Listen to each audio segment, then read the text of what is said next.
हरे कृष्णा। ओम ज्ञानातिमृन्दस्य ज्ञानाञ्जनशलाकया चक्षुरुन्मीलितं येन तस्मै श्रीगुरुवे नमः। श्रीचैतन्यमनोभीष्टं स्थापितं येन भूतले स्वयं रूपा कदा मह्यं ददाति स्वापदान्तिकं। वन्देऽहं श्रीगुरो श्रीयुतपदकमलं श्रीगुरून् वैष्णवांश्च श्रीरूपं साग्रजातं सगुणरघुनाथान्वितं तं सजीवं साद्वैतं सावधूतं परिजनसहितं कृष्णचैतन्यदेवं श्रीराधाकृष्णपादान् सगणललिता श्रीविशाखान्वितं च। नमो ओं विष्णुपादाय कृष्णपृष्ठाय भूतले श्रीमते भक्तिवेदांत स्वामिनिति नामिने नमस्ते सरस्वतीदेवे गौरवाणी प्रचारिणे निर्विशेष शून्यवादी पाश्चात्य नमो महावदन्याय कृष्ण प्रेम प्रदायते कृष्णाय कृष्ण चैतन्य नामने गौरतसे नमः। हे कृष्ण करुणा सिंधु दीनबंधो जगतपते गोपेश गोपिका कांत राधा कांत नमोस्तुते। तप्त कांचन गौरांगी राधे वृंदावनेश्वरी वृषभानुसुते देवी प्रणमामि हरिप्रिये। वाञ्छाकल्पतरुभ्यश्च कृपासिन्धुभ्यश्च च पतितनां पावनेभ्यो वैष्णवेभ्यो नमो नमः। श्रीकृष्ण चैतन्य प्रभु नित्यानंद श्री अद्वैत गदाधर शिवसदि गौर भक्तवृंद। हरे कृष्णा कृष्णा कृष्णा हरे हरे हरे राम राम राम हरे हरे। हरे कृष्णा। तो आप सभी को गौर पूर्णिमा महामहोत्सव की बहुत बहुत शुभकामनाएं। अभी 12:07 हुआ है। हम करीब 40 मिनट चर्चा करेंगे 47 तक, और उसके बाद में कुछ प्रश्न आपके हो तो प्रश्न, और नहीं तो कुछ तो है ही सही, है ना। तो गौर पूर्णिमा इस्कॉन के लिए सुपर स्पेशल ओकेजन है ना। क्योंकि राधा अष्टमी में तो राधा रानी का आविर्भाव है, कृष्ण जन्माष्टमी में कृष्ण का आविर्भाव है ना। श्री कृष्ण चैतन्य राधा कृष्ण नहीं अन्य। तो आज तो हमारी जन्माष्टमी भी है और राधा अष्टमी भी है ना। किसी को राधा रानी ज़्यादा प्रिय है, किसी को कृष्ण ज़्यादा प्रिय है ना। तो ये तो it's a combination of both. Actually हम लोग ने बचपन से रामायण देखी है या श्री कृष्णा सीरियल देखा है। बचपन से अगर हम चैतन्य लीला नित्यानंद लीला देख रहे होते ना, तो हमारे हृदय में सुपर डुपर अप्रिशिएशन होता। आपको मालूम है गौर पूर्णिमा के दिन मायापुर में क्या हाल रहता है? 4 AM हाउसफुल। हाँ, मंगल आरती तो 4:30 पे, हाउसफुल तो 4 बजे हो जाता है। मतलब 4:05 आप पहुँचोगे तो आपको लगेगा 4 घड़ी आधा घंटे मेरी पीछे तो नहीं चल रही है ना। ऐसा रहती है स्थिति। मतलब कल रात में लोग सड़कों में सोते हुए दिखाई देंगे आपको मायापुर में, अगर आप मायापुर में होते तो। इतना क्रेज चैतन्य महाप्रभु को लेकर के, because he is the most munificent incarnation, है ना। राम भी बहुत कृपालु है ना। बोलते रामचंद्र ने वानरों को अपनी सेना में लगाया। ये कृपा है ना, सेवा के माध्यम से वानरों को सेवा दी, है ना। परंतु कृष्ण ने माखन खिलाया, है ना। सेवा के बाद माखन, पर माखन खिलाने से बड़ी चीज़ थी कृष्ण प्रेम प्रदान करना। वो चैतन्य महाप्रभु ने किया।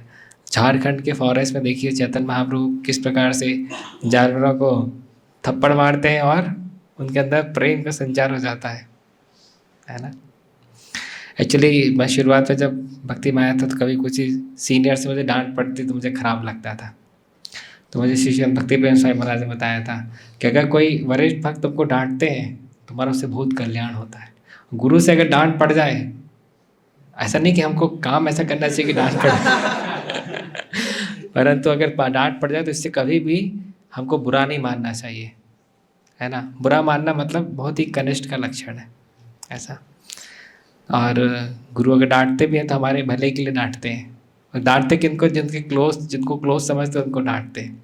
हमारे मंदिर में सबसे ज़्यादा डांट जो गुरुवास की किसको पड़ी? श्री श्रीमद् भक्ति प्रेम स्वामी महाराज को पड़ी, या कृष्ण किशोर पर्सनल सर्वेंट तो उनको पड़ी है ना। तो अदरवाइज सबको डांट भी नहीं पड़ती। इनफैक्ट एक बार गुरु महाराज बोल रहे थे, शिष्य भक्ति प्रेम स्वामी महाराज से बोल रहे थे कि कभी कभार मैं मतलब भक्तों को डांटता हूँ तो लोगों को ऐसा लग सकता है कि मेरा क्या क्रोधी स्वभाव है क्या, परंतु उन्होंने कहा कि मैंने कभी भी अपने शिष्यों को छोड़कर किसी को नहीं डांटा।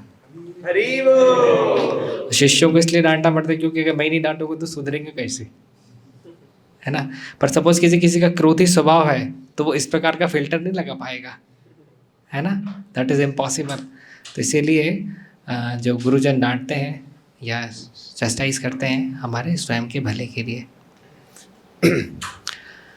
तो चैतन्य महाप्रभु, है ना, हमारे कलयुग के भगवान कौन है? गौर निताई, है ना।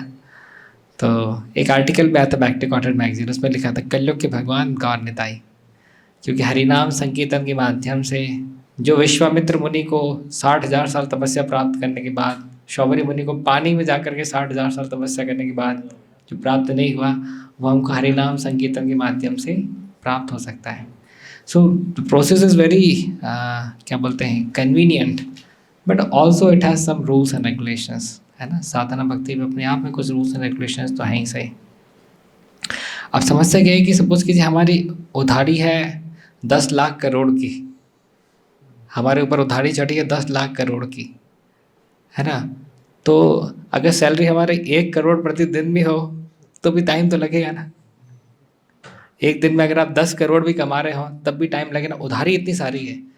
तो इस कारण से immediate transformation we do not perceive, है ना। परंतु वी हैव टू अंडरस्टैंड कि this process is very super fast process अपने आप में। तो हमारे स्क्रिप्चर्स वर्स हैं कि इस प्रकार से, है ना, राधा और कृष्ण तो एक ही हैं। राधा कृष्ण एक आत्मा दुई देह धरी, अन्यों ने विलास रस आस्वादन करी। राधा और कृष्ण एक ही, परंतु एक दूसरे का रस आस्वादन करने के लिए अलग अलग हुए, है ना। और दोबारा फिर एक हुए तो चैतन्य हो गए, श्री कृष्ण चैतन्य। राधा पूर्ण शक्ति, कृष्ण पूर्ण शक्तिमान, दुई वस्तु भेद नहीं, शास्त्र प्रमाण। राधा पूर्ण शक्ति है और कृष्ण पूर्ण शक्तिमान है, दोनों में भेद नहीं है। दुई वस्तु भेद नहीं, शास्त्र प्रमाण, ये शास्त्र का प्रमाण है। तो वृंदावन में कुछ मंदिर है, वहाँ पे खाली कृष्ण की डीटी है। तो प्रश्न कभी उठा कि यहाँ पे राधा रानी कहाँ है? बोले राधा रानी तो हमेशा ही कृष्ण के हृदय में विराजमान है कि नहीं। कृष्ण प्रेममयी राधा, आगे क्या है? राधा प्रेममय हरि, है ना, एक सॉन्ग भी है इस प्रकार से। तो द ग्रेट ट्रांसेंडेंटलिस्ट और the great devotees do not distinguish between the two, है ना। और चैतन्य महाप्रभु के रूप में बहुत ही आसानी से भक्त के फॉर्म में आकर के उन्होंने बताया कि how the devotional services should be performed. अभी मैं आपको 3 जो इंटरनल रीजंस है चैतन्य महाप्रभु के, वो मैं आपको बताऊंगा, लिख सकते हैं या याद कर सकते हैं। Special thanks to those who are writing और those who are have brought their diary. हृदय पूर्वक धन्यवाद उन विशेष भक्तों को जो कि किसी माध्यम से इस क्लास के नोट्स बना रहे हैं या लिख रहे हैं, ठीक है। क्योंकि बाकी सब भक्त तो सुनेंगे, समझेंगे, फिर भूल जाएंगे। तो इसके लिए हम भूल ना जाए, इसीलिए जैसे बॉटल है, मैं पेट्रोल पंप में जाऊं और पेट्रोल पंप में इस बॉटल को पूरा लबालब पेट्रोल से भर लूं, पर इसमें ढक्कन नहीं लगाऊं और उसको रख दूं, पेट्रोल बचेगा? नहीं बचेगा, पूरा पेट्रोल उड़ जाएगा। ऐसे हमारे साथ है, जो हमने लिख लिया वो बच गया, जो नहीं लिखे वो स्वाहा। मैं श्री भक्ति प्रेम स्वामी महाराज के साथ में बांग्लादेश गया था। तो बांग्लादेश में 21 दिन रुकने के बाद में फीडबैक सेशन हुआ कि किसको क्या अच्छा लगा। तो भक्तों ने बताया कि ब्रजेंद्र कृष्ण प्रभु अपने साथ में एक पॉकेट डायरी रखते हैं और पेन रखते हैं, ये सबसे अच्छा लगा। भक्ति प्रेमाज कुछ ही बताते तुरंत ये लिख लेते हैं। बोले हम लोग जो है हमेशा भूलते रहते हैं चीज़ों को, क्योंकि हम लिखते नहीं हैं चीज़ों को, है ना। तो सबसे महत्वपूर्ण क्वालिटी 21 दिन रुकने के बाद उनको मेरे में ये समझ में आई कि ये लिख लेते हैं चीज़ों को, क्योंकि जो हमने लिख लिया वो हमारा परमानेंट असेट हो गया, है ना। तो 3 important reasons for the internal reasons for the descendant of lord Chaitanya Mahaprabhu. पहला है Krishna wanted to experience the greatness of Radha Rani's love for him. Hindi में बोले तो भगवान श्री कृष्ण अनुभव करना चाहते थे क्या महानता है श्रीमती राधा रानी के प्रेम की। श्रीमती राधा रानी का जो कृष्ण के प्रति प्रेम है उसकी क्या महानता है। आ गया समझ में? ओके। सेकेंड पॉइंट है he wanted to experience the sweetness of this love from Radha Rani's perspective. Hindi में बोले तो कृष्ण अनुभव करना चाहते थे क्या मधुरता है राधा रानी के प्रेम की। राधा रानी का जो कृष्ण प्रति प्रेम है वो राधा रानी के पर्सपेक्टिव से, है ना। 2 पॉइंट हो गए। तीसरा पॉइंट है he wanted to experience the distinct bliss that Radha Rani achieves by virtue of engaging in Krishna service. Hindi में बोले तो कृष्ण अनुभव करना चाहते थे कि वो क्या ऐसी प्रसन्नता है, ब्लिस है ना, क्या ऐसी प्रसन्नता है जो राधा रानी को प्राप्त होती है। ऐसी कौन सी प्रसन्नता राधा रानी को प्राप्त होती है जब राधा रानी अपने आप को मेरी सेवा में नियोजित करती हैं। क्लियर है? ये 3 इंटरनल रीजंस बताए जाते हैं चैतन्य महाप्रभु के इनकारनेशन के, है ना। तो बोले शुगर है तो उसको पता नहीं चलेगा कि मैं मतलब हाउ आई टेस्ट। तो किसी व्यक्ति, कोई व्यक्ति ही शुगर का टेस्ट बता सकता है ना। हम कितने सुंदर है, अगर बहुत सुंदर है तो देखने के लिए हमको दर्पण लगता है ना, ये तो कैसे पता चलेगा। एक बार मैंने खूब सुंदर तिलक लगाया परंतु नीचे तुलसी बनाना भूल गया। और मैं सोचा देखो मैंने कितना सुंदर तिलक बनाया। अच्छा, कुछ भक्त देख रहे हैं परंतु डर के मारे बोल नहीं रहे हैं। जूनियर जो है थोड़े मतलब न्यू डिवोटीज वगैरह कि अभी प्रभु जी कैसे बोले, है ना। और मैं तो कॉन्फिडेंट हूँ। फिर हमारे एक काउंसलर से उन्होंने कहा प्रभु जी आज आप हो गए ट्रांसजेंडेंटल। तुलसी पत्र हो गया इनविजिबल। तो जाकर के फिर मैं देखो कह रहे तिलक तो बढ़िया लगा है, ऊपर से मैं तुलसी पत्र ही गाया है। क्या हम अपनी धुन में कभी रहते हैं ना तो कुछ का कुछ होता है ऐसा। So in that way it's very important to see the things from others perspective, correct. तो चैतन्य महाप्रभु के रूप में कृष्ण स्वयं आए परंतु भाव जो है वो श्रीमती राधा रानी का है ना। देखिए आप लोग ने फिजिक्स में पढ़ा होगा, केमिस्ट्री में पढ़ा होगा, एक होता है डाइल्यूटेड, है ना। जैसे लिक्विड है तो डाइल्यूटेड यानी उसमें उसका कॉन्सेंट्रेशन बहुत कम है ना। जैसे हमारा डिवोशन है ना, आसानी समझ सकते हैं हम लोग। मैं अनंत विजय के शुरू नहीं है ना, उनके यहाँ गया था तो मैंने एग्जांपल बताया था कि सपोज कीजिए जैसे मैं, है ना, सपोज कीजिए आप जैसे भी मंदिर आए हैं, है ना, रात में मैं आपसे पूछूं प्रभु जी आप मेरे ऑफिस आए और मैं पूछूं प्रभु जी आप क्या लेंगे, कुछ ठंडा गर्म कुछ क्या लेंगे, आप तो मना करें, फिर भी मेरे काफ़ी फोर्स करने के बाद में आप बोले ठीक है प्रभु जी तो एक काम कीजिए दूध ले लेते हैं, है ना, गौर पूर्णिमा में दूध तो ले ही सकते हैं। तो मैं आपको 1 गिलास पानी लाऊं भर करके, उसमें 1 चम्मच दूध डाल दो और उसको घोल करके बोलो लीजिए प्रभु जी दूध पीजिए। अभी आप क्या बोलोगे प्रभु जी नहीं पिलाना तो पहले ही बता देते। ऐसा मजाक करने की क्या आवश्यकता हमारे साथ में, है ना, ऐसे बोलेंगे ना।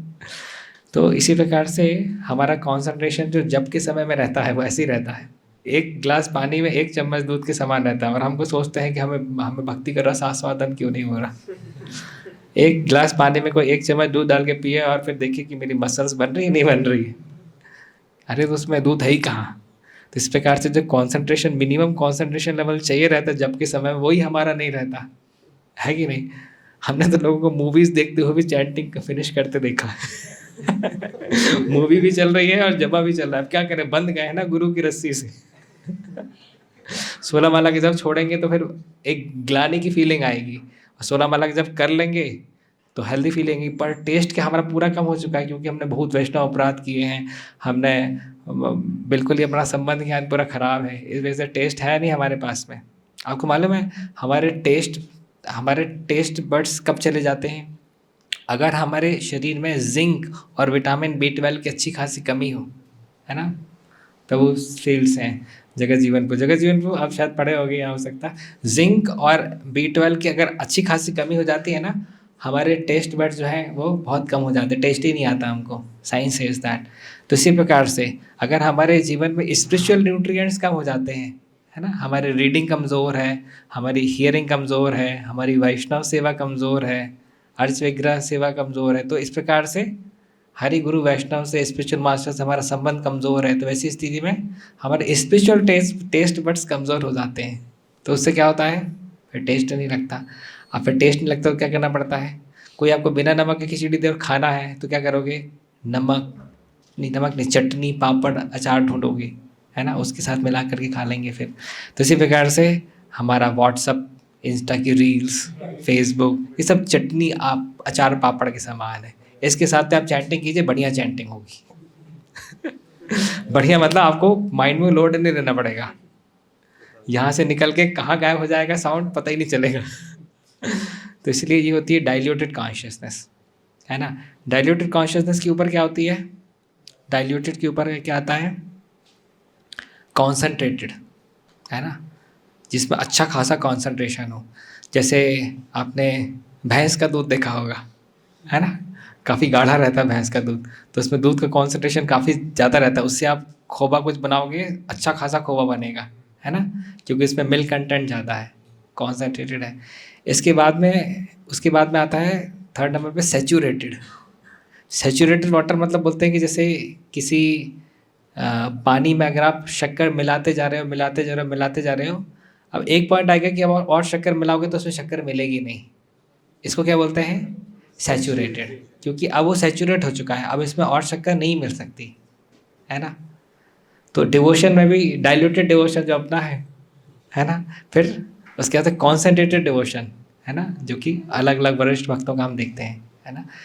सैचुरेटेड डिवोशन जैसे हम देखते हैं गुरु वर्ग का डिवोशन जो रहता है ना, वो सैचुरेटेड डिवोशन है। सैचुरेटेड मतलब अब और शक्कर मिलाओगे तो मिलेगी नहीं, अब वो वैसा डिवोशन रहता है हमारे गुरु वर्ग का, है ना। और उसके ऊपर एक स्थिति होती है सुपर सैचुरेटेड, वो है राधा रानी का डिवोशन।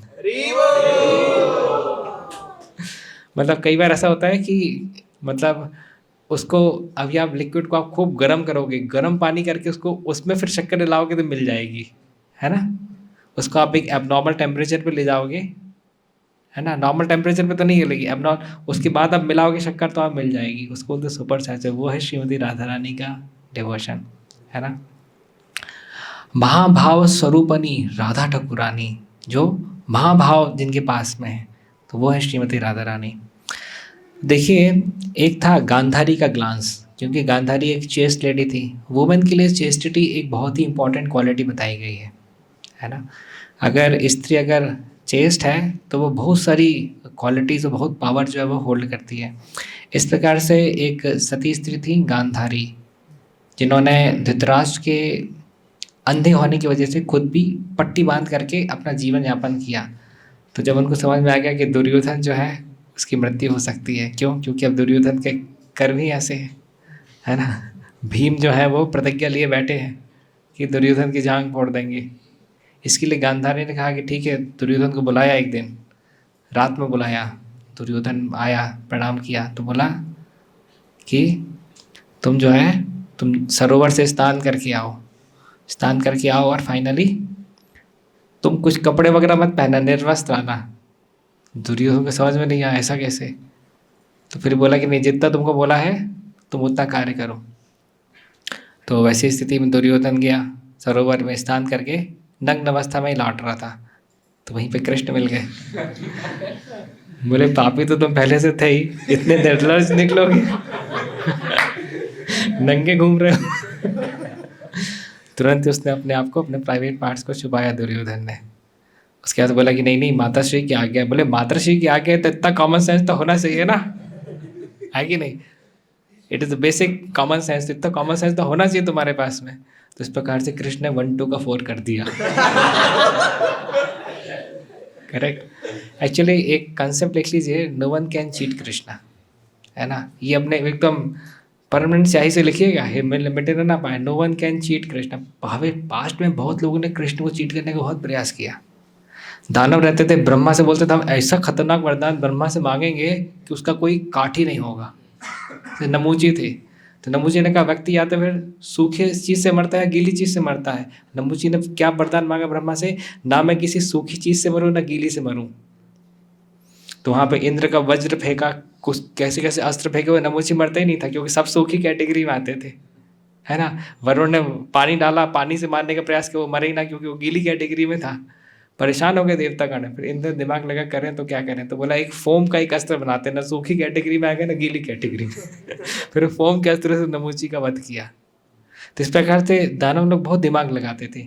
रावण ने कितना दिमाग लगा के वरदान मांगा, है ना, कि भाई किसी देवता से ना मरो, किसी राक्षस से ना मरो, किसी किन्नर गंधर्व किसी से ना मरो। उस समय क्या ह्यूमंस और वानरों में उतनी शक्ति रहती नहीं थी, पाई नहीं थी, इस कारण से वो भूल गया था मांगना। ऐसा हिरण्यकश्यप ने कितना दिमाग लगाया, भाई यह व्यक्ति अंदर मरता है ना बाहर मरता है, ना ऊपर न तो नीचे मरता है, अस्त्र से मरता है तो शस्त्र मरता है, इंसान से मरता है तो पशु से मरता है, सारे कॉम्बिनेशन ट्राई कर दिए उसने। है ना, जैसे क्रिकेट में बोले भाई ना LBW हूँ, ना कैच आउट हूँ, ना रन आउट हूँ। समस्या में जाएगा व्यक्ति, है ना। पर कृष्ण फिर भी कुछ ना कुछ करा देंगे, हिट विकेट करा देंगे। Krishna is very smart actually. जहाँ पे हमारी सोच खत्म होती है वहाँ कृष्ण की सोच शुरू होती है। तो इसलिए no one can cheat Krishna. तो इसलिए Krishna is the property of humble and simple Vaishnavas. Sudama के पास सुदामा की प्रॉपर्टी है कृष्ण असल में, है कि नहीं। दिमाग जो खूब लगाते हैं, हमको दिमाग का उपयोग करना चाहिए भगवान की लीलाओं को समझने में और उनको ग्लोरीफाई करने में, है ना। तो उससे क्या होता है, हमारा इंटेलिजेंस जो है प्यूरीफाई होता है ना। तो हमको मन को लगाना चाहिए भगवान की लीलाओं को स्मरण करने, इंटेलिजेंस को लगाना चाहिए, कैसे कैसे हम प्लान बना करके कृष्ण कॉन्शियसनेस को स्प्रेड करें, है ना। मैं भी जैसे कहीं बाहर सेशन देने के लिए जाता हूँ, स्ट्रेस मैनेजमेंट में खूब दिमाग लगाता हूँ, ऐसा क्या बोलूँ कि लोगों को समझ में आए, भगवत गीता के कंसेप्ट को कैसे इजी टू अंडरस्टैंड लैंग्वेज में डालूँ कि धार्मिकता का ब्लेम भी ना लगे मुझे, क्योंकि वैसे पुलिस ऑफिसर्स का प्रोग्राम है तो सारे हिंदू थोड़ी हैं उसमें, है ना, कुछ मुसलमान भी हो तो ऑब्जेक्शन हो जाएगा, बाद में अगला प्रोग्राम दिक्कत में जाएगा। अभी मैं जबलपुर में आर्मी प्रोग्राम्स के लिए जा रहा हूँ, वहाँ पे आपके 400 के बैच के 3 अग्निवीर प्रोग्राम्स हैं जबलपुर में 1 से 3 अप्रैल, और एक ऑफिसर्स लेवल का प्रोग्राम है। तो वहाँ पे वो सोच समझ करके बोलना पड़ेगा, कुछ तो भी नहीं बोल सकते, है ना। ब्रह्म सत्य जगत मिथ्या वहाँ बोल देंगे, भगा देंगे वहाँ पे। समझ रहे हैं, हम बोलेंगे सब कुछ माया है, जीवन का उद्देश्य हरे कृष्ण महामंत्र का जप करना। No we have to use the tips and techniques कि किस प्रकार से आप स्मार्ट तरीके से इंजेक्शन दे दो, है ना। एक डॉक्टर है, बहुत अच्छा डॉक्टर है, वो बच्चों को इंजेक्शन देता है, परंतु इतना उन लोग को उसको मतलब अलग जगह घुमा फिरा देता है कि बच्चे को समझ में नहीं था कब इंजेक्शन लग गया उसको, है ना। किस किस ने देखा वो डॉक्टर वीडियोस, बहुत सारे लोगों ने देखे, मैंने भी फॉरवर्ड किए हैं। तो इसी प्रकार से मुझे इंजेक्शन देना पड़ता है बाहर जाता हूँ तो कि लोगों को ज़्यादा पता भी ना लगे कि हम एकदम धार्मिकता की बात कर रहे हैं, पर किसी न किसी माध्यम से भगवत गीता अंदर जानी चाहिए, भगवत गीता की डोज। तो coming back to the story, लोग बहुत दिमाग लगाते, कृष्ण को चीट करने को कोई कर नहीं सकते, है ना। तो दुर्योधन को फाइनली पकड़ा कृष्ण ने और टाइट किया, तो दुर्योधन के साथ में आगे नहीं कृष्ण सही है, हमारे वेल विशर हैं, और कृष्ण जो हमें सही सलाह दे रहे हैं कि इस प्रकार से हमको जो है हमको जो है ढक करके जाना है प्राइवेट पार्ट। तो जिस समय दुर्योधन आया सामने गांधारी के, गांधारी ने कहा हाँ पुत्र तुमने स्नान कर लिया है, यस पहला टिक, निर्वस्त्र हो, यस दूसरा टिक। तुरंत गांधारी ने अपनी आंखें खोली और जैसी दृष्टिपात किया तो पूरा शरीर जो दुर्योधन का था वो वज्र का बन गया। पर गांधारी को निराशा हुई कि इतना पार्ट तुमने ढक क्यों लिया, उतना पार्ट तो तुम्हारा वज्र का नहीं बन पाया। तुमने कहा कि कृष्ण मिल गए थे रास्ते में। तो इस कारण से उतना पार्ट जो है दुर्योधन का वीक रह गया। उसी पार्ट में तो मार करके भीम ने दुर्योधन की हत्या की थी ना, पूरा शरीर या वज्र का बन जाता तो फिर मारते कैसे, फिर दूसरा प्लान लगाना पड़ता कृष्ण को, डिफिकल्टी लेवल बढ़ जाता। करते कुछ न कुछ तो करते कृष्ण, पर फिर भी डिफिकल्टी लेवल बढ़ जाता ऐसा। लेकिन ऐसे अर्जुन ने प्रतिज्ञा ले ली थी, जिस समय अभिमन्यु का वध हुआ था, अर्जुन ने प्रतिज्ञा ली थी कि कल के दिन मैं जयद्रथ का वध करके रहूँगा। इतना तक तो ठीक था, आगे कंडीशन अप्लाई कर दी, अगर वध नहीं कर पाया तो अग्नि में प्रवेश करूँगा। कृष्ण बोलते हैं कि ये दूसरी प्रतिज्ञा लेने की क्या आवश्यकता थी, है कि नहीं। कौन्तेय प्रतिजानीहि नामे भक्ता प्रणश्यति, है ना। अर्जुन से बोल रहे हैं कृष्ण की मैं अपने भक्तों की हमेशा रक्षा करूंगा, ये डिक्लेयर कर दो। अब कृष्ण, अर्जुन ने प्रतिज्ञा ले दी, अब कृष्ण फंस गए, क्योंकि अब कृष्ण को प्रोटेक्शन प्रोवाइड करना, तो डिफ़िकल्टी लेवल फिर बढ़ जाता है ना। तो इसी प्रकार से जो गांधारी का ग्लांस था वो बहुत सुपर पावरफुल था, उसने पूरे बॉडी को वज्र का बना दिया दुर्योधन का, है ना। पर गांधारी जो कि एक चेस्ट लेडी थी, है ना, इसी प्रकार से श्रीमती राधा रानी भी चेस्ट लेडी है। तो अगर उनकी कृपा कटाक्ष हमको मिल जाए तो हमारी बॉडी भी माया प्रूफ हो जाएगी, है ना। और चैतन्य महाप्रभु राधा रानी तो सेम कॉन्शियसनेस, है ना, in the Krishna coming in the mood of Radha Rani. तो चैतन्य महाप्रभु को ग्लांस अगर हमको मिल जाए, मर्सिबल ग्लांस मिल जाए, तो हमारी भी बॉडी माया प्रूफ हो जाएगी। फिर माया की ब्लड्स आएंगी पर हमको लगेंगी नहीं, जैसे हरिदास ठाकुर को नहीं लगी थी, है ना। क्या होता है कि maya hits the strongest where we are the weakest, लिख लीजिएगा, है ना। माया हमको सबसे स्ट्रॉन्गेस्ट वहाँ पे हिट करती है जहाँ पे हम वीकेस्ट रहते हैं, है ना। और माया तो भगवान की एनर्जी, एक्सटर्नल एनर्जी है, तो इसलिए माया से हमारा युद्ध जो है बहुत खतरनाक रहता है। हम चाह करके भी जानते हैं क्या सही है क्या गलत है, उसके बाद भी सही का साथ हमेशा नहीं दे पाते। सभी ने एक्सपीरियंस किया होगा, है ना। डिस्क्रिमिनेशन हमको मिलती है शील प्रभुपाद की पुस्तकें पढ़ के। Determination comes from Sadhana, strong Sadhana. Discrimination तो पता सही क्या है गलत क्या है तो पता चल ही जाता है, 2-3 साल व्यक्ति भक्ति में आगे तो पता चल जाता है मोटे मोटे क्या सही है क्या गलत है ना। पर डिटर्मिनेशन की कमी रहती है हमारी। डिटर्मिनेशन कम्स फ्रॉम स्ट्रॉन्ग साधना। माया देवी को सब मालूम है ना। माया देवी के एजेंट्स से माया देवी की बात होती तो ऐसी बात होती है। माया देवी के एजेंट बोलते रहे बहुत पक्का साधक है, उसको हिलाना बड़ा मुश्किल। तो माया देवी बोलेंगे पता करो उसे अच्छा क्या लगता है ना, अच्छा क्या लगता है वो दे दो, विदेश जाएगा। हाँ, जो भी वीक पॉइंट रहता है वहाँ पे माया हिट करती है। माया बोलती है अपने एजेंट से हर व्यक्ति बिकता है, सही कीमत देते आना चाहिए। हर व्यक्ति बिकता है, सही कीमत देते आना चाहिए, सही कीमत दो ना उसको। तो इस प्रकार say that is the thing. पर माया से कौन बच सकता है? हरिदास ठाकुर ने बताया जिसने चैतन्य महाप्रभु की शरण ली हो, जिसने हरि नाम की शरण ली हो, वो बच सकता है। हरे कृष्णा कृष्णा कृष्णा हरे हरे, हरे राम राम राम हरे हरे। हमको समझने की आवश्यकता है कि कृष्ण का टच बहुत पावरफुल है। थोड़ा सा आगे शिफ्ट हो जाइए ताकि अभी भी कोई अगर लोग आए तो बैठ पाएँ। थोड़ा सा इस साइड में थोड़ा जगह बनाए, थोड़ा सा इस साइड से आगे आ जाइए और इस साइड से लेफ्ट में चले जाइए, है ना। हाँ, थोड़ा थोड़ा आगे आ जाइए।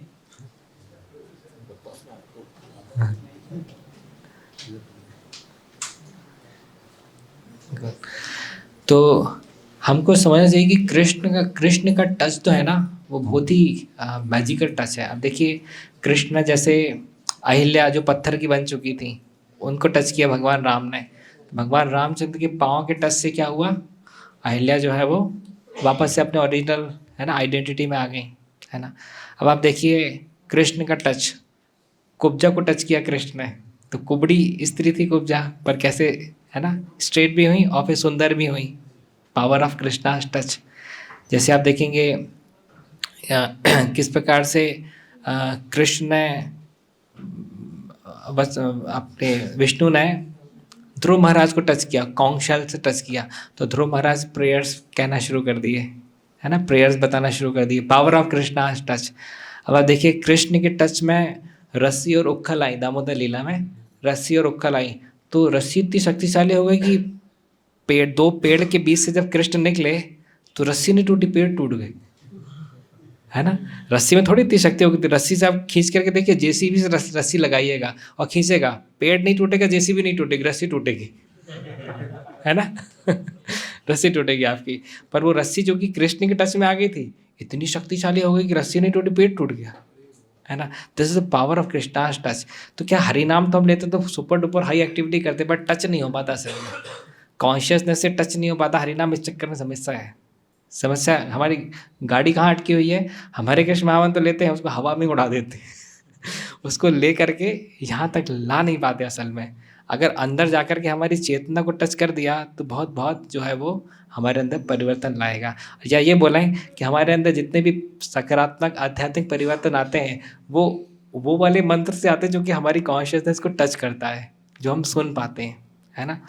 जो सी लाइक मैं आपको 10 एक-एक के सिक्के दूँ तो 10 ही रुपए हुए ना। पर 10 में आपको 10-10 के सिक्के दे दूँ तो 100 रुपए हो गए, और वो तो 20 का सिक्का भी आ गया है ना। 10 में आपको 20 के सिक्के तो 200 रुपए हो गए। पर 10 अगर मैं आपको चांदी के सिक्के दूँ तो एक चांदी का सिक्का 10 ग्राम कितने का आएगा? अभी तो 60,000 रुपये किलो चल रहा है ना, 60,000 रुपये किलो चल रहा है, 70,000 रुपये किलो चल रहा है, तो 700 रुपये का जाएगा। तो कहाँ 200 रुपये, कहाँ 700 रुपये का एक सिक्का, 7,000 की बात हो गई अभी तो। कहीं मैं आपको 10 सोने के सिक्के दे दूँ तो सब लोग खुश हो गए। देखो पैसे नहीं है मेरे पास में। हालांकि मैं अगर आपको 10 सोने के सिक्के भी देता ना, उससे ज़्यादा महत्वपूर्ण कार्य है जो मैं भी कर रहा हूँ, जो हम, है ना। आप अगर यहाँ से इस रूम से बाहर जाएंगे तो ये सोचिए कि 10 सोने के सिक्के हमको मिल गए हैं, है ना, क्योंकि उससे ज़्यादा महत्वपूर्ण महंगे कंसेप्ट हम चर्चा कर रहे हैं ना। That is more important. तो एक एक जो हरिनाम जो हम सुन करके लेते हैं ना, वो सोने के सिक्के के समान है। जो सुन करके नहीं लेते वो एक के सिक्के के समान है। पैसा उसमें भी है, परंतु इसकी ग्रेविटी ज़्यादा है ना, इसकी ग्रेविटी ज़्यादा है। ये सोने के सिक्के के समान है। एक्चुअली मेरे जीवन में गोल्ड कॉइन का बहुत बहुत ज़्यादा मेरा बचपन से गोल्ड के प्रति बहुत हाई अप्रिशिएशन था। अभी भी जब मैंने राधा रानी के सोने के कंगन देखे तो मैं फ्लैट ही हो गया देख करके। मैंने कितने लोगों को फोटो वोटो खींच करके भेजा, देखो राधा रानी कृष्ण के लिए भी सोने के कंगन आए हैं हमारे डीटी डिपार्टमेंट में। तो समूह मेरा साथ पिछले जन्म का था, मेरा सोने के प्रति अप्रिशिएशन है अभी भी, है ना। मैं 5वीं क्लास में था तब मेरे अंदर एक डिज़ायर आई। क्या डिज़ायर आई? कि मैं अपनी मदर को उनके बर्थडे पे एक गोल्ड कॉइन गिफ्ट करना चाहता था, क्योंकि मेरा सोने के प्रति था ही अप्रिशिएशन, बहुत हाई फाई अप्रिशिएशन था। पर उस समय हम तो बहुत ही मध्यम वर्ग फैमिली के थे, तो पैसा ऐसा तो था नहीं हमारे पास में इस प्रकार से। तो क्या हुआ, 5वीं क्लास में जब मैं था, जब मैं कितने साल का हुआ, 11 साल का था, है ना। तो उस टाइम पे फिर मुझे जो है हमारे घर का किराना लाने की जिम्मेदारी दी गई। तो फिर मैंने वहाँ से अलग अलग दुकान में जो भी अपने घर में जो राशन लगता है वो सब मैं ही लाता था। सब्जियाँ पिताजी लाते थे क्योंकि सब्जी का थैला भारी हो जाता था डेली की डेली, पर किराना पूरा मैं ही लाता था पूरे घर का। तो वहाँ से फिर मैंने दिमाग लगाना शुरू किया कि यहाँ से अपन कैसे पैसे को बचा सकते हैं। क्योंकि अलग से तो कोई पॉकेट मनी मिलती नहीं थी, पर डिज़ायर आ गई थी सोने का सिक्का देना है तो देना है। तो वहाँ से फिर मैं दिमाग लगाना शुरू किया। कहीं पे, है ना, कुछ प्रकार के मटेरियल सस्ते मिलते थे, कहीं तेल वगैरह सस्ता मिलता था, कहीं कुछ घी सस्ता मिलता था। और एक हमने ऐसी दुकान ढूंढी थी घूमते घूमते कि जहाँ पे कोई भी आपका पैकेट जो थोड़ा सा फट गया है, जैसे आपका, है ना, निरमा का पैकेट है, थोड़ा सा अगर उसमें कट लग गया है तो वो सस्ता हो जाता था। साबुन की बट्टी गिरने की वजह से एक कोना उसका टूट गया है तो सस्ती हो जाती थी वो, 10 की साबुन 6 की। इस प्रकार से, तो इस प्रकार से दुकान मिल गई तो बहुत सारा सामान वहाँ से ले आता था। तो इस प्रकार से दिमाग लगाते लगाते प्रति माह 200 रुपये की मैंने सेविंग करना लगभग शुरू कर दिया। कभी 225 की होती तो कभी 250 की होती, डिपेंडिंग अपॉन। तो ऐसा करते करते 1 साल हो गया तो देखा कि अपने पास तो 2400 रुपये ही हो पाए हैं एवरेज। फिर 2 साल तक करता रहा, तो 2 साल में फिर अपने पास में करीब 5,000 रुपये हो गए थे। तो उस समय 1997-98 में सोने का भाव ऐसे ही 5,000 रुपये तोला था। तो फिर इकट्ठा पूरा पैसा किया और उसके बाद फिर पिताजी से एक दिन बोला कि, है ना, कि ये मदर के बर्थडे पे सोने का सिक्का देने की इच्छा है। तो पिताजी ने कहा, बेटा इच्छा तो तुम्हारी बहुत अच्छी है पर पैसे नहीं इतने हमारे पास। तो उस समय पैसे का अभी तो कुछ भी नहीं। अभी के हिसाब से आपको देखना पड़ेगा कि 88,000 रुपये जोड़ लियो किसी बच्चे ने तो आप ज़्यादा समझ पाएंगे उसको, है ना। अभी के हिसाब से आपको 88,000 का कैलकुलेट लगाना कि कोई बच्चा 4,000 रुपये प्रति माह की सेविंग कर रहा हो, है ना। देखिए पैसे मेरे पास रहते थे और मेरा चॉकलेट खाने की भी इच्छा होती थी और पतंग उड़ाने की भी इच्छा होती थी, कॉमिक्स पढ़ने की भी इच्छा होती थी, पर उससे ज़्यादा डिज़ायर थी सोने का सिक्का देने की। ठीक है, तो एक कंसेप्ट इसलिए बता रहा हूँ क्योंकि हमारे अभी भौतिक चेतना में, है ना, हमारी बहुत सारी भौतिक गतिविधियों में भी संलग्न होने की इच्छा होती है, पर अगर उससे ज़्यादा स्ट्रॉन्गर कॉम्पोनेंट हमारा कृष्ण की सेवा करने का होगा तो जा कर के तराजू में इसका बल्ला भारी हो जाएगा, है ना। यहाँ पे जैसे आपके 100 ग्राम, 200 ग्राम, 300 ग्राम, 500 ग्राम के बाँट हो सकते, पर यहाँ पे अगर एक 5 किलो का बाँट होगा तो वो इन सब बाँटों को उठा देगा, है ना। तो ये अभी जब हम जिस समय हम लोग निष्ठित भजन क्रिया की स्थिति में नहीं आए हैं, उसके पहले हम सभी इस जोन से, इस चक्रव्यूह से होते भक्ति के इस स्टेज से होते हुए निकलेंगे जहाँ पे we have many multiple material desires but at the same time we have a desire to serve Krishna. पर एक कृष्ण की डिज़ायर का कॉम्पोनेंट अगर अच्छा खासा होगा तो बाकी कॉम्पोनेंट्स को वो बैलेंस कर लेगा, है ना। तो इस प्रकार से बहुत सारी इच्छाएं थी। मुझे पतंग उड़ाने में मज़ा आता था, कॉमिक्स पढ़ने में मज़ा आता था, आइसक्रीम खाने में मज़ा आता था, चॉकलेट खाने में मज़ा आता था, बहुत सारी ऐसी एक्टिविटीज़ थी जिसमें मज़ा आता था। परंतु अभी ये गोल स्टेटमेंट था उसके लिए, तो इसलिए गोल स्टेटमेंट में अपने आप को संलग्न किया और पैसा कहीं खर्च नहीं किया बल्कि जोड़ करके ये जो रखा। तो मैंने पिताजी से कहा कि नहीं नहीं, पैसे आपके पास नहीं मांग रहा हूँ, पैसे तो मेरे पास में ही है। तो उनको लगा नहीं ऐसा कैसे संभव है। फिर मैंने एक एक के 2 2 के सिक्के निकाले और 5 5 के 10 10 के नोट निकाले तो मिला कि पूरा मतलब फैल गया था मतलब पूरा तो फाइनली फिर उन्होंने इकट्ठा किया तो वाकई ही वॉज सरप्राइज्ड। उनको लगा कि मतलब 7 साल के बच्चे ने 5,000 रुपये जोड़ने बड़ी बात है, मतलब उनको लगा जिम्मेदारी वाला काम किया। तो काफ़ी खुश भी हुए वो। फिर उन्होंने पूरा पैसा ले गया और फाइनली वो एक गोल्ड कॉइन ले आए थे, जो कि फिर मैंने काफ़ी श्रद्धा के साथ में, प्रेम के साथ में मदर को मैंने वो गोल्ड कॉइन गिफ्ट किया। तो मदर को तो समझ में नहीं आया क्या हो गया because she also never expected. My father explain him, father ने फिर उसका एक्सप्लेन किया। तो इसी प्रकार से देखिए, हमको हमारे जीवन में लक्ष्य होना चाहिए, है ना। लक्ष्य जो है हमारी खुद की बहुत मदद करता है हमको रेगुलेट करने में। अगर आपको दीक्षा के समय में 16 माला जप करने का इंस्ट्रक्शन दीक्षा गुरु से नहीं मिला होता, गारंटी हमारे विश्वास आपको आप 16 माला नहीं करते डेली बेसिस पे, है ना।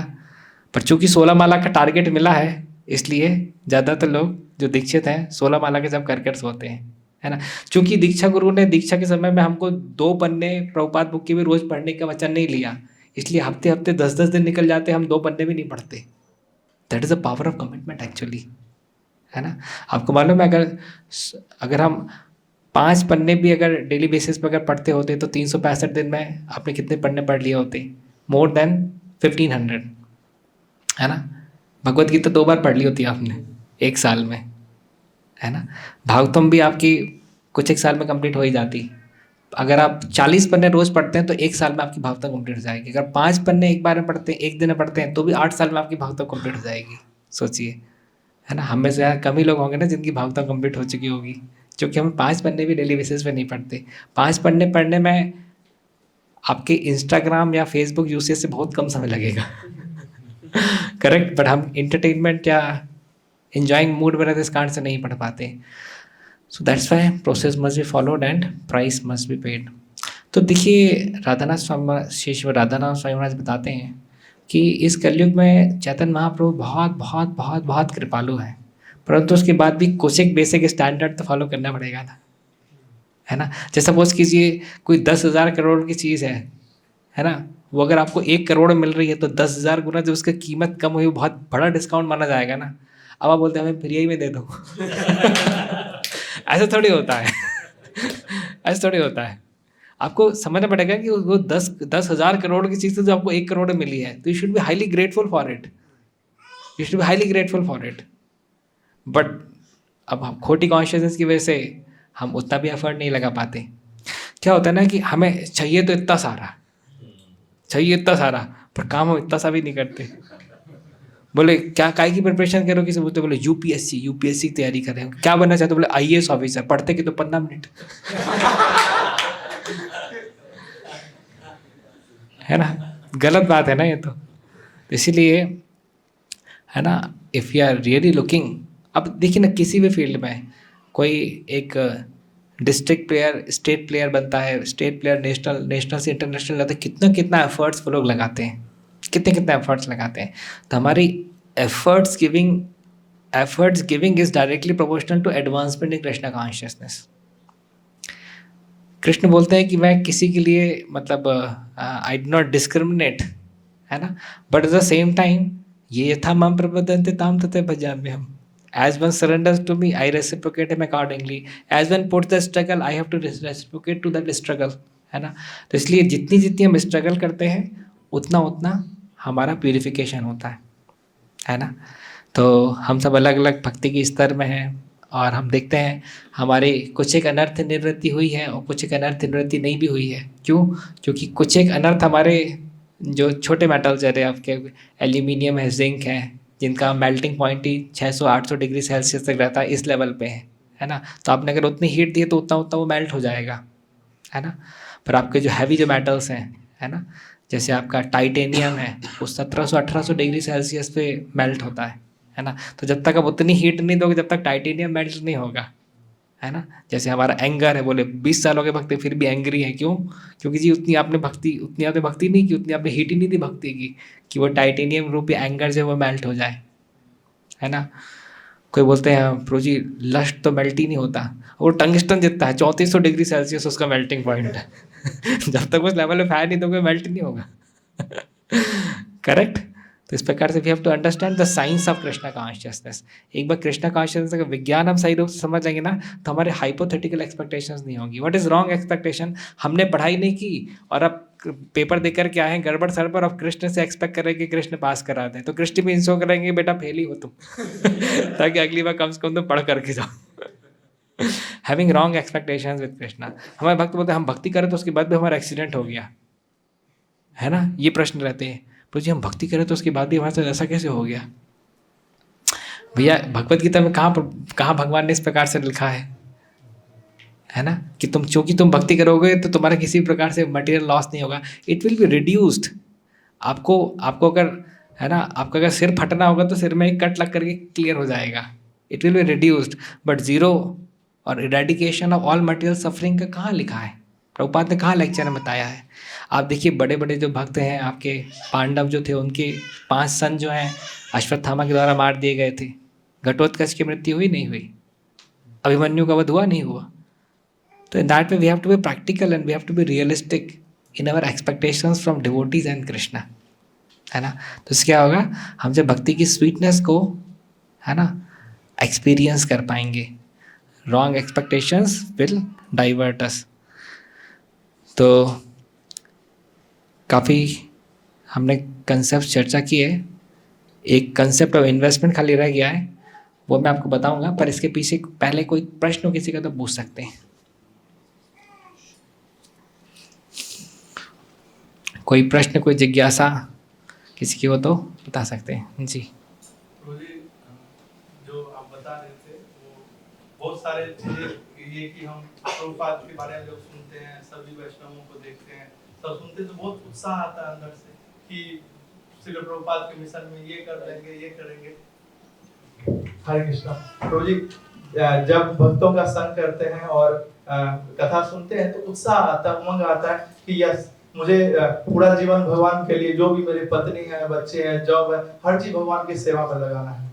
और थोड़ा बहुत प्रयास भी करते हैं, लेकिन ये प्रयास 1-2% ही होता है, एक्चुअल में वो अंदर में ही रह जाता है, फिर कई दिनों तक वो चीज नहीं होता है। और एक्चुअल में उसको प्रैक्टिकली हम सोच तक ही रहता है, उसको प्रैक्टिकली हम कर नहीं पाते।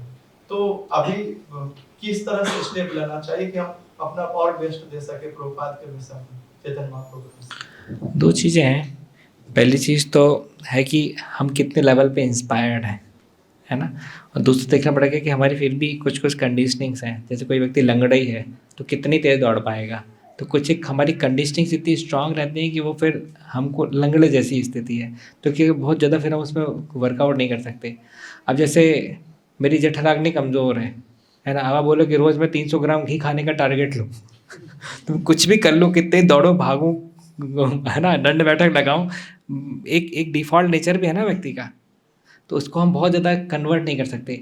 पर मैं इसको एक बहुत अच्छी एक हेल्दी स्टेट में ला सकता हूँ, एक हेल्दी लिविंग रह करके, है ना, एक हेल्दी लिविंग को इम्बाइब करके, एक्सेप्ट करके। तो एक तो हमको देखना पड़ेगा कि जैसे जैसे किसी किसी किसी को कुछ सपोज कीजिए फोबियाज़ हैं, स्टेज में जाकर के उसको बोलने दिक्कत होती है, तो उसको वर्ल्ड फेमस होने के टारगेट्स फिर नहीं लेना चाहिए। Why? Because he won't be able to extend. Rubber band है तो आपको उतनी एक्सटेंड कर पाओगे ना, उसकी एक लिमिट है करके। तो in that way we also have the limit of extending our self. पर इसमें जितना जितना हमको स्पिरिचुअल इंस्पिरेशन मिलेगा, उतने उतने लेवल पे हमारे जो कार्यकलाप हैं वो कृष्ण कॉन्शियस रूप से पक्के पक्के और बेटर एंड बेटर होते चले जाएंगे। So that way Krishna consciousness में जितने हम एफर्ट्स देते हैं that is directly proportional to advancement, है ना। गिलहरी भी छोटे छोटे पत्थर उठा रही थी, हनुमान भी बड़े बड़े पहाड़ उठा रहे थे, पर भगवान रामचंद्र के पॉइंट ऑफ व्यू से दोनों सेम थे। तो what we have really accomplished is less important, how much we have endeavored is more important. तो अगर आपका endeavor अच्छा है तो उसमें सेटिस्फाई रह सकते हैं, और endeavor में भी कमी है यानी लैक ऑफ इंस्पिरेशन कहीं ना कहीं है, तो उसी इंस्पिरेशन के लिए नित्यम भागवत सेवा do on daily basis, we hear Bhagavatam on daily basis, we churn our consciousness, है ना, ऐसे आप समझ सकते हैं। टारगेट थोड़ा छोटा रियलिस्टिक टारगेट्स लेना पड़ेगा, रियलिस्टिक टारगेट्स लेना पड़ेगा, तो उसके लिए हमको काउंसलर से या है ना वरिष्ठ से संपर्क करना पड़ेगा। तो वी हैव टू सी। तो बस मैं एक लास्ट कंसेप्ट ऑफ इन्वेस्टमेंट बताता हूँ, उसके बाद से हम क्विज पे जाएंगे। देखिए हम सभी लोग निवेश करने में विश्वास रखते हैं, है ना, टाइम को भी हमको स्पेंड करना चाहिए, खर्च नहीं करना चाहिए। पैसा बैंक में रखते हो तो उसको निवेश बोलते हैं, मॉल में जाके आप उड़ा देते हो उसको खर्चा बोलते हैं तो इसके लिए इन्वेस्टमेंट जो है on Krishna is the best investment. देखिए एमआरएफ के शेयर्स 1990 में एक शेयर 330 रुपये का था, है ना। उस समय एक व्यक्ति हैं, उनके दादाजी ने उनको 20,000 शेयर्स एमआरएफ के खरीदे थे। 20,000 को आप 330 से मल्टीप्लाई करेंगे वो 66 लाख के आसपास आएगा, है ना। आज वही 330 रुपये का शेयर जो 1989 में 330 का था, आज वो 1,09,000 का हो गया है एमआरएफ का, है ना। तो वही 66 लाख जो उस समय के थे, अब 200 करोड़ क्रॉस कर दिए हैं, है ना। तो कोई सोच सकता है कि यार हमारे दादाजी ने भी कुछ शेयर खरीद दिए होते एमआरएफ के, क्योंकि महंगाई तो इतनी बढ़ी नहीं है पिछले 35 साल में, है ना, जितने एमआरएफ के शेयर्स बढ़ गए, है ना। पर अभी भी हमारे पास में समय है, आज जो हम भक्ति में निवेश कर रहे हैं उसकी रिटर्न वैल्यू एमआरएफ के शेयर से कहीं ज़्यादा है ना।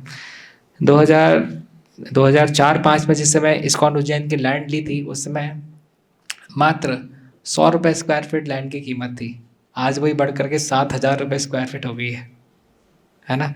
तो कोई सोच सकता है 2004-05 में हमने अगर भरतपुरी में यहाँ पे इस्कॉन के बगल में लैंड ली होती तो महंगाई तो 70 गुना से नहीं बढ़ी है ना, बहुत फ़ायदा हो जाता।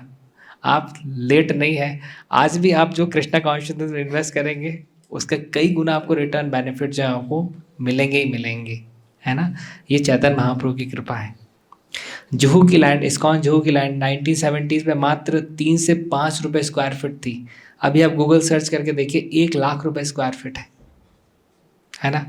तो 20,000 गुना लैंड की कीमत बढ़ गई। महंगाई थोड़ी इतनी बढ़ी, 2071 से लेकर के 25 में 55 साल में हो सकता है महंगाई 100 गुना बढ़ गई हो, है ना, पर 20,000 गुना थोड़ी महंगाई बढ़ गई।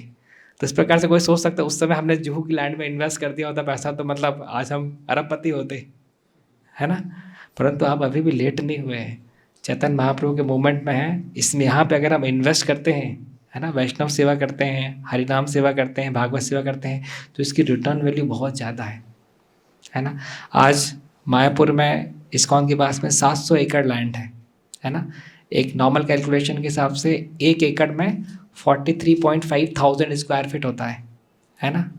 अगर नॉर्मल कैलकुलेशन के हिसाब से अगर 2,500 रुपये स्क्वायर फीट भी अगर लैंड है मायापुर में, देखेंगे minimum 1,000 maximum 10,000 square feet land के रेट्स जा रहे हैं। 2,500 रुपये स्क्वायर फीट भी लैंड है तो 1 एकड़ में 43.5 मल्टीप्लाई बाई 2,500, 1 एकड़ लैंड आएगी आपकी 10 करोड़ की, तो 700 एकड़ लैंड होगी 7,000 करोड़ की, जबकि हमने तो उस समय कुछ 1 लाखों में ही खरीदी थी, करेक्ट। तो कोई सोच सकता है उस समय हमने मायापुर में लैंड खरीदी होती तो बहुत फ़ायदा होता, कुछ और करने की ज़रूरत ही नहीं थी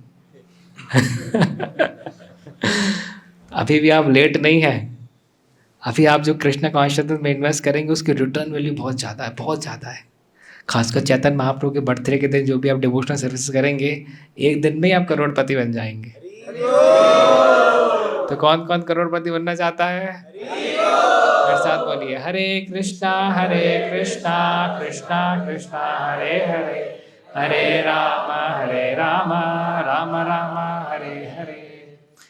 मिल्खा सिंह की जो फाइनल रेस थी पाकिस्तान में, तो पाकिस्तान के कोच ने आकर के उसको डराया, बोला मिल्खा सिंह ये तुम्हारे जीवन की आखिरी रेस हो सकती है, आखिरी रेस। मिल्खा सिंह ने कहा दौड़ूंगा भी वैसे ही। तो अगर मैं आज से आपसे बोलूं कि ये आज आपके जीवन का टर्निंग पॉइंट हो सकता है, आज भक्ति का टर्निंग पॉइंट हो सकता है आज का दिन, तो आपको बोलना चाहिए प्रभु जी भक्ति भी वैसे ही करूँगा भक्ति में भी मैं दौड़ूंगा भी वैसे ही। Thank you very much. Hare Krishna Hare Krishna. वरपूर्णिमा महोत्सव की जय।